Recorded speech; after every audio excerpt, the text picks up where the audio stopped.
लुआब दहन से, आप सल्लल्लाहु अलैहि वसल्लम के लुआब दहन से आंखों का ठीक हो जाना, ये भी एक मौजज़ा है।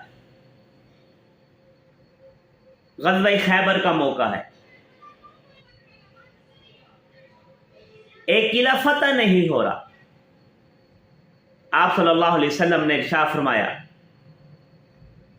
कि कल मैं झंडा ऐसे शख्स को दूंगा जिसको अल्लाह का रसूल भी पसंद करता है, जिससे अल्लाह का रसूल भी मोहब्बत करता है और अल्लाह भी उस शख्स से मोहब्बत करता है। सारे सहाबा जुस्तजू में हैं कि कौन खुश नसीब शख्स है जिससे अल्लाह भी मोहब्बत करता है, अल्लाह का रसूल भी मोहब्बत करता है। हर एक सहाबी की यह ख्वाहिश है कि खुश नसीब वो मैं हो जाऊं। सुबह हुई, हुजूर अकरम सल्लल्लाहु अलैहि वसल्लम ने इरशाद फरमाया कि अली किधर हैं? फरमाया कि या रसूलुल्लाह सल्लल्लाहु अलैहि वसल्लम, जनाब हजरत अली की आंखों में तकलीफ है, उनकी आंखों में तकलीफ है, उनकी आंखें दुख रही हैं।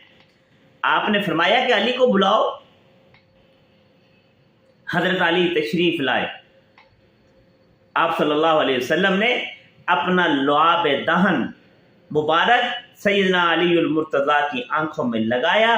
हजरत अली फरमाते हैं कि आप सल्लल्लाहु अलैहि वसल्लम का लुआब दहन मेरी आंखों में लगना था और मेरी आंखें ऐसी ठीक हुई कि जैसे कभी तकलीफ हुई नहीं थी, और फरमाते हैं कि ज़िंदगी भर मुझे दोबारा तकलीफ नहीं हुई।